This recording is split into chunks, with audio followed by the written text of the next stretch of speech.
The Galactic Council chamber was designed to make visitors feel small long before anyone spoke. It floated inside a hollowed artificial moon older than most recorded civilizations. No visible walls. No stars. Just an endless black void, pierced by a ring of levitating thrones arranged in a perfect circle, each one custom-grown, forged, or bioengineered to suit its occupant's species. Gravity fields overlapped and clashed. Atmospheres layered like territorial claims. Languages whispered through translators that hummed with barely restrained power. Every design choice said the same thing. You are temporary. We are not. Humanity's delegation sat at the lowest tier. Not because they were ordered to. Because they asked to. Ambassador Elias Crow rested in a plain metal chair bolted directly into the floor. No hover field, no adaptive cushioning, no ornamentation. Just steel, gravity, and posture. He wore a dark suit with no insignia except a small Earth emblem on his collar. No ceremonial weapons. No visible implants. Several council members found this unsettling. Most found it amusing.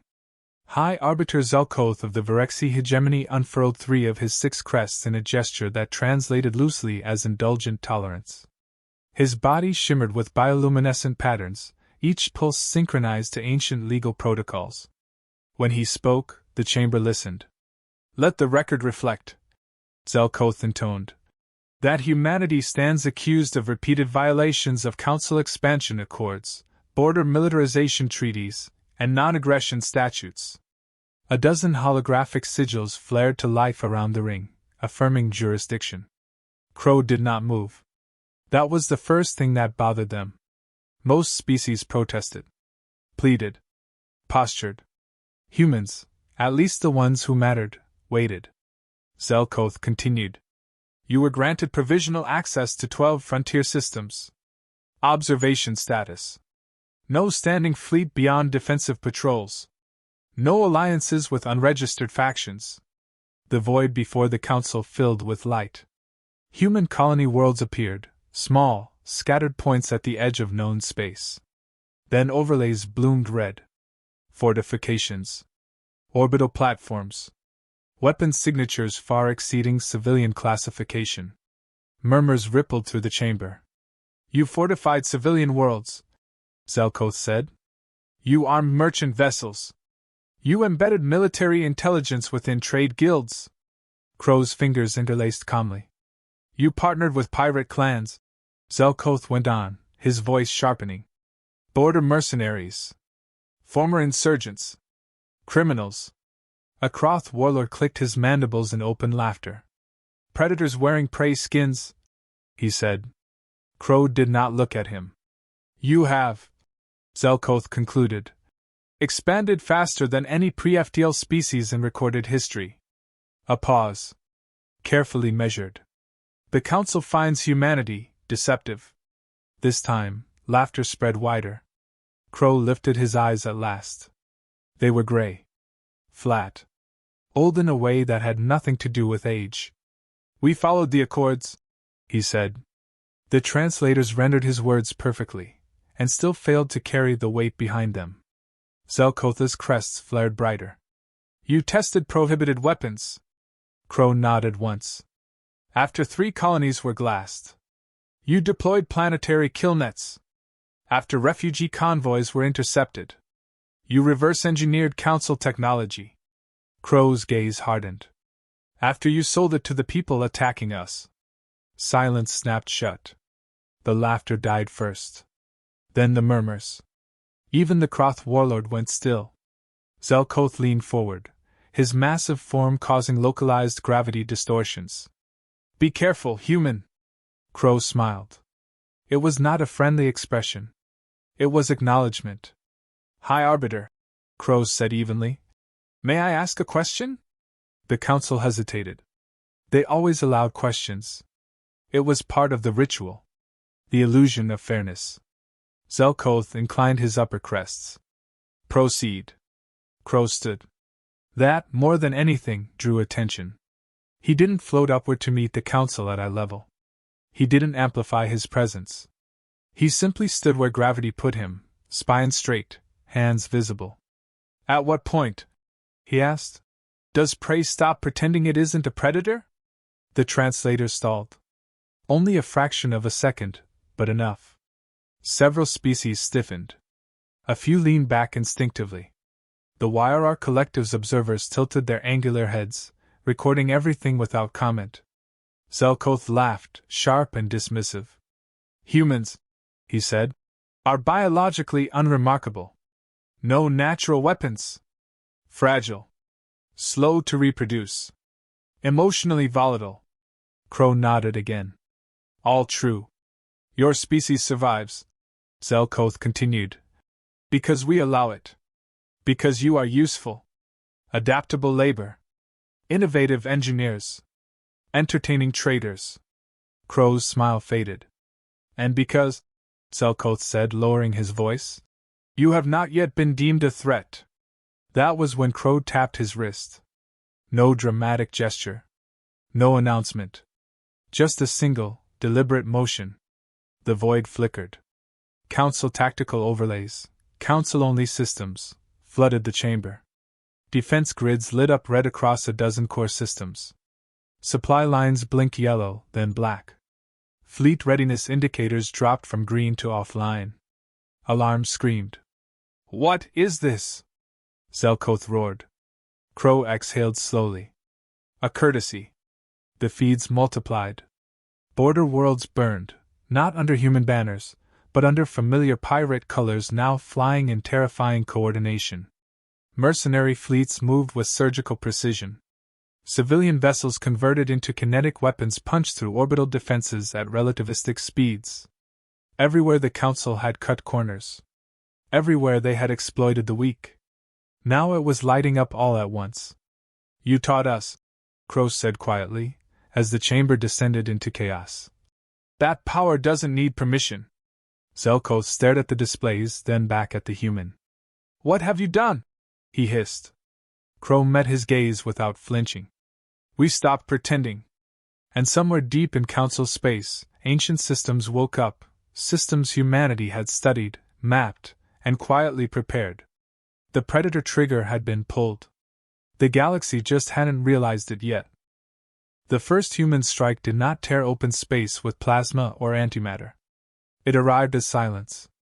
Across Council-controlled space, fleets waiting in pristine readiness suddenly failed to respond to command pings. Navigation arrays returned contradictory star maps. Ammunition registries reported negative inventory. Entire battlegroups drifted blind, their captains screaming at systems that calmly informed them everything was operating within acceptable parameters. Human code was polite like that. In the Council chamber, the screaming hadn't started yet, but the fear had. High Arbiter Zelkoth slammed a clawed limb into the air, triggering emergency override protocols that hadn't been used since the last Extinction War. Glyphs of absolute authority flared around his throne. Purge the systems, he bellowed. Sever all external networks. The chamber AI paused. Request denied. Reason, authorization chain compromised. That single line of text hit harder than any weapon. Crow remained standing, hands clasped behind his back, watching the feeds like a tired man watching a storm he'd already boarded up for. You infected us, Zelkoth snarled. Crow shook his head. No. We moved in. A Kroth warlord surged forward, mandibles spread wide. You dare strike the Council with cowards' weapons? Crow finally looked at him. Your species hunts by exhausting prey, Crow said. Bleeding them until they collapse. He tilted his head slightly. We learned by watching you. The first confirmed fleet loss came seconds later. The Erebus line, the Council's final deterrent, had not been destroyed. Its weapons had turned inward. Human voices crackled across the chamber's emergency channel, bypassing every encryption layer the Council possessed. Council Command, this is Captain Mara Vance of the Free Human Vessel Dead Reckoning. Her tone was calm. Casual. The kind of voice that belonged to someone drinking bad coffee while doing something unforgivable. We've assumed control of your targeting systems, she continued. Your guns are currently locked on your own ships. Please do not attempt sudden heroics. We hate paperwork. A stunned silence followed. Zelkotha's bioluminescence flickered wildly. Impossible. The Erebus line is isolated. No organic crew. No external interfaces.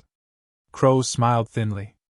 You automated extinction weapons and never considered why humans stopped doing that. Another feed cut in. A council core world, industrial, overpopulated, arrogant, lost its orbital ring in a cascading failure. Not an explosion. A controlled deconstruction, piece by piece, raining fire across the atmosphere. A Lothian councillor shrieked as their homeworld vanished behind smoke and plasma. Crow's voice remained steady. We didn't target civilians. He gestured to the feed. You built your cities inside your weapons. War followed. Not the kind the council understood. Human fleets didn't advance in formation. They appeared, struck critical infrastructure, and vanished before retaliation could be organized.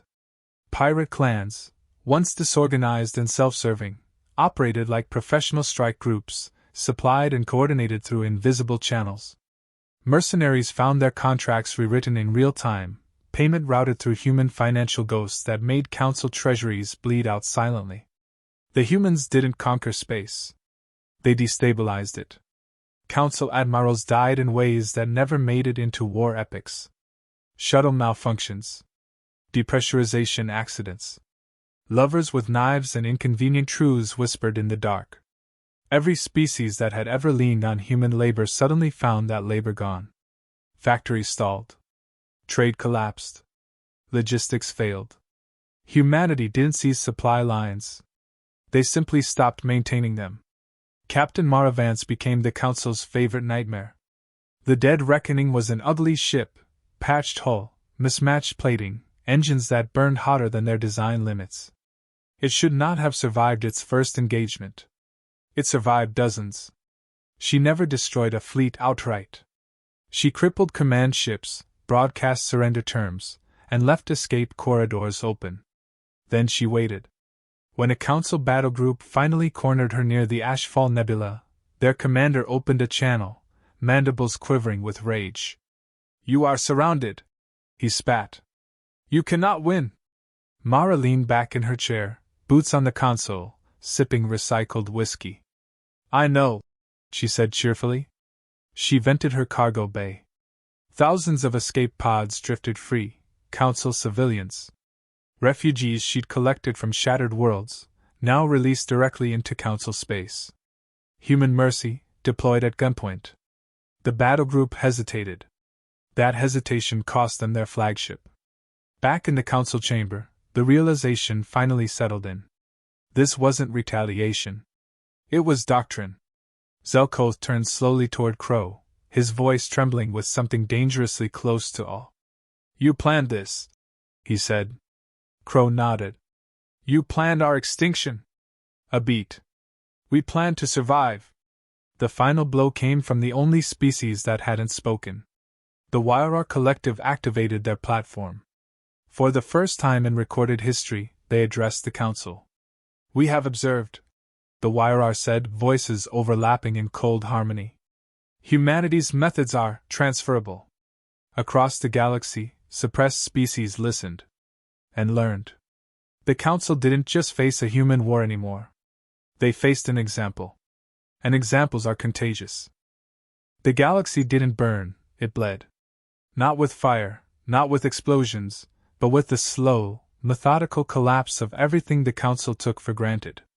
Shipyards halted mid-production. Factories froze as human-altered logistics misrouted critical components. Fleets roamed blind, fuel-starved, or firing at ghost coordinates. Administrators died quietly in their chambers, their security feeds hijacked, their doors unlocked, their trusted aides no longer trustworthy. Humans didn't strike like conquerors. They struck like predators, patient, precise, and impossibly cruel in their efficiency. Captain Mara Vance laughed as the Dead Reckoning cut through the remnants of the Ashfall blockade. Her crew was a patchwork of former smugglers, ex-military, and mercenaries whose loyalty had been purchased not with money, but with opportunity and survival. She didn't need numbers, she needed timing. She didn't need the strongest weapons, she needed confusion. She opened a channel to the remaining council battle group that had finally cornered her at the Hyder cluster. You have them all wrong, the commander barked. You think this is a fleet engagement? You're outnumbered 3-1. Resistance is mandatory. You can't win. Mara tilted her head, boots propped on the console, voice dripping with mock sympathy. Win? Oh, sweetheart. I don't need to win. I just need to make you want to die. She vented her cargo bay. Escape pods, carrying civilians rescued from ruined colonies, drifted between the council's ships like a forest of floating warnings. Her weapons fired from unexpected vectors. Missiles didn't obliterate. They disorientated, terrorized, and cut communications. And when the council forces hesitated even a fraction, Mara struck, removing command ships before the crews realized what had happened. Her laugh echoed through the comms, dry, broken, and chilling. Behind the scenes, Elias Crow watched the reports from Earth. He didn't cheer. He didn't gloat. He lit a cigarette, inhaled, and exhaled slowly. For all the victories piling up in feeds and intercepted transmissions, he thought about the cost: burned worlds, broken families, casualties, the quiet bodies humans never saw, and the alien corpses humans had been forced to leave behind. A junior aide asked hesitantly, Sir, did we go too far? Crow's eyes didn't leave the data streams. He shook his head slowly. No. We went exactly far enough. By then, the twist had already arrived. The YRR Collective, the silent observers of council politics, finally spoke. Their broadcast was cold, precise, unflinching. Humanity's methods are effective. We have copied them for our oppressed subjects. Across dozens of outer systems, species that had suffered under the Council's weight, minor worlds, enslaved colonies, hidden fringe populations, activated. Secret networks turned on their overseers. Fleet officers vanished, only to reappear commanding captured Council ships. Rebel cells flooded trade routes, sabotaging supply chains, cutting the communication arteries that held the Council's empire together. Crow leaned back. He lit a second cigarette. Humanity wasn't just winning wars, it was exporting doctrine. For the Council, it was devastating.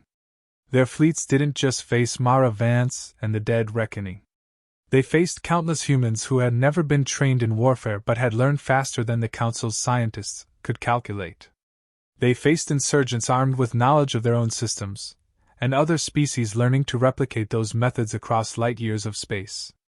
At one point, Mara opened a private channel to a captured Council admiral who had cornered her ship for a final engagement. You will surrender? The admiral demanded, voice trembling. We have you outnumbered.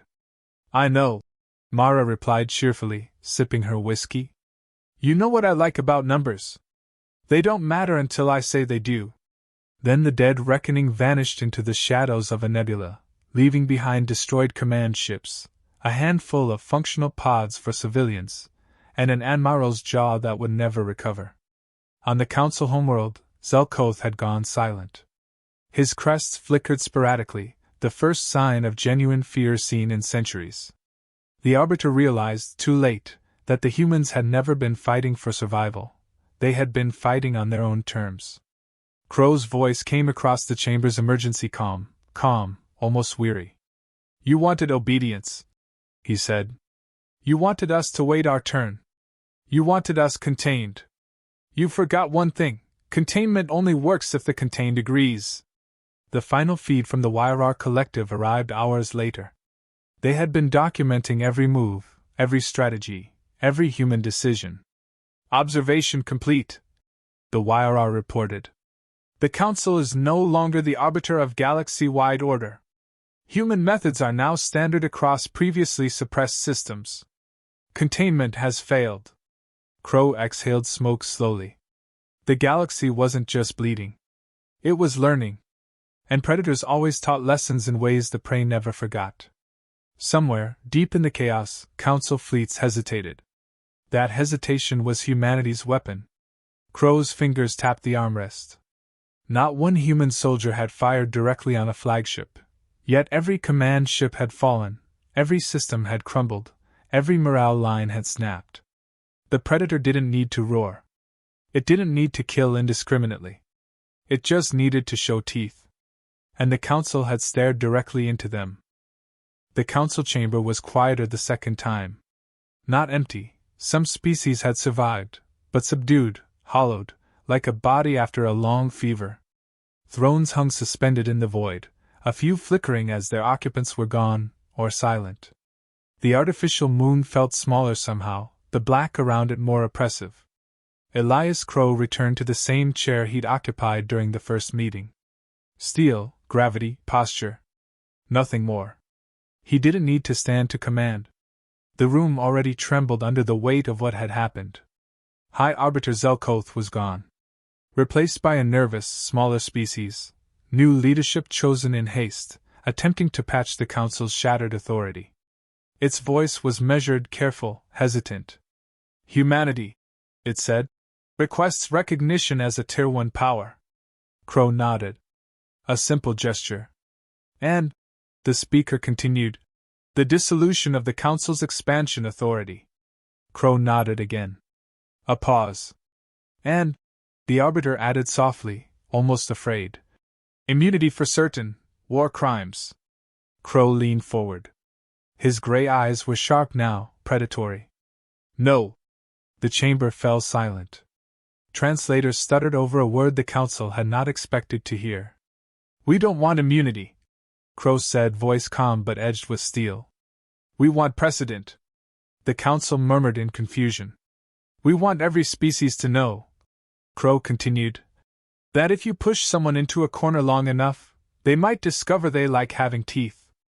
The vote passed, not unanimously, but enough. Enough to cement a new order. Enough to remind the galaxy that predators never ask permission. Crow rose, turning to leave. A reporter from a minor observer species called after him, hesitant. Ambassador Crow, are humans conquerors now? Crow stopped. He looked old, tired, dangerous. The kind of tired that only comes from staring down extinction and surviving.